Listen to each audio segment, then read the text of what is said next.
اعوذ باللہ من الشیطان الرجیم بسم اللہ الرحمن الرحیم۔ قندیل یوٹیوب چینل دیکھنے والے ناظرین کی خدمت میں آداب عرض ہے۔ ناظرین، جیسا کہ آپ لوگ دیکھ رہے ہیں کہ اس وقت پاکستان کے عدالتوں میں، ایوانوں میں، محلوں میں، چوپاروں میں، ہر جگہ پر مختلف قسم کے سرکس لگے ہوئے ہیں، جس کے نظارے آپ بھی دیکھ رہے ہیں اور دنیا کے سامنے بھی ہم تماشا بنے ہوئے ہیں۔ آج ہماری عدالتیں، جسے کبھی مرحومہ بے نظیر بھٹو کنگرو عدالتیں کہا کرتی تھی، یہ اپنے وجود کو ثابت کر چکی ہیں کہ ہمارے کوئی بھی اوقات نہیں ہیں۔ ہم ہمیشہ بوٹوں تلے روندے گئے ہیں اور آج بھی ہم بوٹوں کے مرہون منت ہی سانسیں لے رہے ہیں۔ اسی طرح جتنے بھی دیگر ادارے ہیں، کسی بھی ملک میں ایوان سب سے مقدس ادارہ ہوتا ہے، کیونکہ وہاں مقننہ ہے، قومی اسمبلی کے ممبران قوانین بناتے ہیں، جس پر سپریم کورٹ اور دیگر منتظمین، جسے انتظامیہ کہتے ہیں، وہ من و عن عمل کرواتی ہیں۔ یہ دنیا کا مسلمہ اصول ہے، لیکن ہمارے ہاں صرف چند مقتدرہ قوتیں ہیں، جن کے زبان سے نکلے ہوئے الفاظ قوانین بھی ہیں، آئین بھی ہے اور اصول و ضوابط بھی ہیں۔ بدقسمتی سے گزشتہ 75 سال سے ہم یہی کرتب دیکھ رہے ہیں۔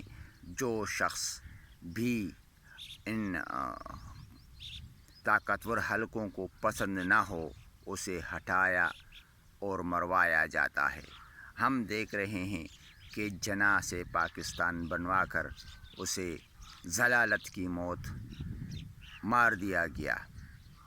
اس کے بعد جو ہمارے پہلے وزیر اعظم تھے، اسے بھی سید اکبر نامی شخص کے ذریعے قتل کروایا گیا۔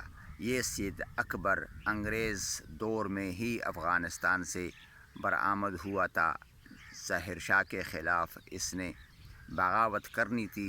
ظاہر شاہ کو معلوم ہوا، اس نے گرفتار کر کے پاکستان کے حوالے کیا۔ چونکہ ظاہر شاہ کے انگریز کے ساتھ ساز باز تھے اور وہ وفادار تھا انگریزوں کا، اس نے جو اسی شخص کو انگریز کے حوالے کیا۔ یہ ایبٹ آباد میں بند تھا اور لیاقت خان کے خلاف استعمال ہوا۔ عجیب بات یہ ہے کہ اس کو پکڑنے کے بجائے نجم خان نامی پولیس سپاہی سے قتل کروایا گیا اور اسے بھی بعد میں قتل کیا گیا تاکہ نشانیاں مٹھے۔ ڈی ایس پی کو بھی اور نجم خان کے لواحقین کو بھی بہت ساری زمینیں دی گئی اور ڈی ایس پی کو خصوصاً ترقی دی گئی۔ یہ حالات ہیں ہمارے ملک کے۔ جن لوگوں کو سزائیں ہونی چاہیے، جن لوگوں کو قتل کرنا چاہیے، لٹکانا چاہیے، کورٹ مارشل کرنا چاہیے، وہ اس ملک میں جرنیلوں کے ساتھ وفاداری کے سبب رہا ہو جاتے ہیں، عیاشیاں کرتے ہیں، زمینوں کے مالک بن جاتے ہیں۔ لیکن وہ لوگ جو اس مٹی کے خوددار بچے ہیں، خوددار سپوت ہیں، وہ ایجنسیوں کے ذریعے اٹھائے اور مروائے جاتے ہیں۔ لیاقت علی خان کے قتل کے بعد بھی جو حضرات آئے، سکندر مرزا کو گھسیٹا گیا، خواجہ ناظم الدین کے ساتھ کیا سلوک ہوا، محمد علی بوگرا، کوئی ایک شخص ہو تو بتایا جائے۔ جس طرح کہ لال بہادر شاستری نے کہا تھا کہ اتنے عرصے میں تو میں اپنی لنگوٹی نہیں تبدیل کرتا جتنے عرصے میں پاکستان کے وزرائے اعظم تبدیل ہو جاتے ہیں۔ یہ ہمارے شروع سے ہی اوقات ہیں، جس سے ثابت ہوا کہ پاکستان کلمے کے نام پر نہیں بنا تھا، بلکہ انگریز نے اپنے مفادات کے لیے بنایا تھا کہ یہ ملک بن کر ہندوستان کی ترقی کو روکا جا سکے گا، جو روکا گیا تھا بہت عرصے تک۔ اور جو افغانستان کے خلاف استعمال ہوا بھی، اور امریکہ کو وہاں اڈے بھی ملے اور وہ یہاں آ کر کچھ عرصہ بدماشیاں بھی کرتا رہا۔ اس طرح دنیا بھر میں جتنے بھی جنوبی افریقہ میں جتنے بھی اینٹی امریکن قوتیں ہیں وہ پاک فوج کے ذریعے ان کی پٹائی ہوتی ہے. دوسرے افواج بھی ہوں گے، لیکن یہ یو این کا حصہ بن کر ہمارے فوجی وہاں جاتے ہیں اور امریکی مفادات کی تکمیل کرتے رہتے ہیں. یہ ہماری بدقسمتی ہے کہ ہمارے جرنیل اس بات پر فخر کرتے ہیں، وہ ان سے ڈالر کماتے ہیں اور اس آمدنی سے جزیرے اور محل خریدتے ہیں. اربوں روپے کے اثاثے ہیں ان کے بیرون ملک، اور اندرونی ملک بھی ان کو جاگیریں ملتی ہیں. حالانکہ ان کی خدمات میں بنگلہ دیش کا جدا ہونا، کارگل سیاچن کا جانا اور ابھی حال ہی میں کشمیر کا سودا کر کے انہیں بھارت کے حوالے کر دینا، یہ ان کے اعزازات میں شامل ہے. نہ سرحدات پیلے، نہ ملک کی ترقی ہوئی، بلکہ اس قوم کو پسماندہ رکھنے کے لیے ان لوگوں نے IMF اور امریکی ایڈز لے کر اس ملک کو مقروض بنایا.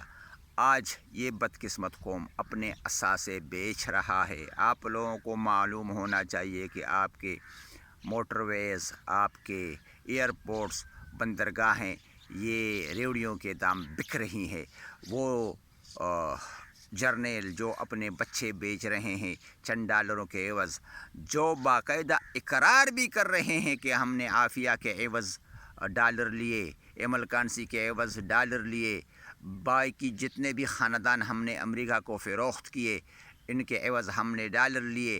اس میں پٹھان ایسے بھی باپ بیٹھے آج بھی گوانتانامو میں موجود ہے جس کے عوض امریکہ سے ڈالر وصول کیے گئے تھے، لیکن جب تحقیق ہوا کہ وہ تو ایسے ہی پکڑے گئے ہیں، پاک آرمی نے، ISI نے، وہ تو مجرم نہیں ہے، اور جو مطلوبہ شخص تھا اسے CIA نے مار بھی دیا تھا.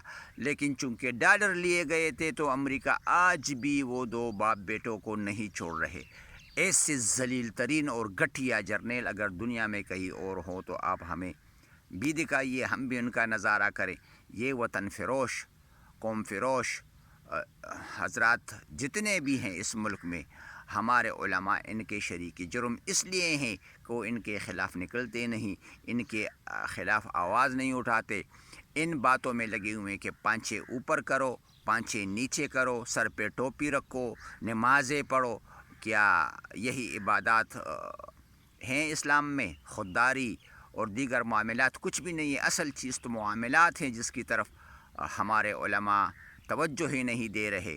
جنرل مشرف کے ساتھ فضل الرحمان کھیلتا رہا اپوزیشن، اور اسی طرح مفتی محمود نے ضیاء کو راستہ دیا. یہ سارے ملک دشمن قوتیں ہیں. اگر آپ لوگ موجودہ سیاسی سیٹ اپ سے ذرا سا بھی آس لگائے ہوئے ہو تو یہ آپ کی حماقتیں ہیں.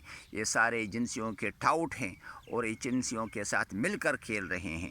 کوئی بھی ایک سیاستدان پاکستان کا، عوام کا، اسلام کا ہمدرد نہیں ہے، چاہے وہ مذہبی ہے یا سیاسی. یاد رکھو یہ راستے آپ لوگوں نے اپنے لیے خود تراشنی ہے. آپ لوگوں نے خود نکل کر وہ نشانیاں مٹھانی ہیں جہاں پر فراغین بیٹھے ہوئے ہیں. ہمارے علماء تو مردہ فراغین کے خلاف منہ سے جاگ نکال کر بولتے ہیں، لیکن افسوس سے کہنا پڑتا ہے کہ جو زندہ فراغین ہمارے ارد گرد موجود ہیں، جو ہمیں چبائے جا رہے ہیں، جو ہم سے زبردستی سجدے اپنے حق میں کرواتے ہیں، ان کے خلاف ہمارے علماء زبان تک نہیں کھولتے، بلکہ وہ ان سے مدرسوں کے لیے چندے لیتے ہیں، مسجدوں کے لیے چندے لیتے ہیں. ویسے بھی وہ ان کی مٹھیاں گرم کرتے ہیں. جس طرح کہ وہ رضوی بتایا کرتا تھا کہ میرے اوپر خود دولت برستی رہتی ہے. صحافی نے پوچھا کہ آپ کے پاس خرچہ کہاں سے آتا ہے؟ اس نے بولا کہ ابھی بھی میرے گود میں لاکھوں روپے پڑے ہوئے. یہ لاکھوں روپے کہاں سے آتے ہیں؟ کوئی تو اپنے بچوں کو نہیں پال سکتا اس ملک میں. ان لوگوں کو کون سی قوتیں ہیں جو دولت ان لوگوں کے اوپر نچھاور کرتی ہے؟ آج کے لیے اتنا کافی ہے. جاگیے اور انقلاب کی تیاری کیجیے. والسلام.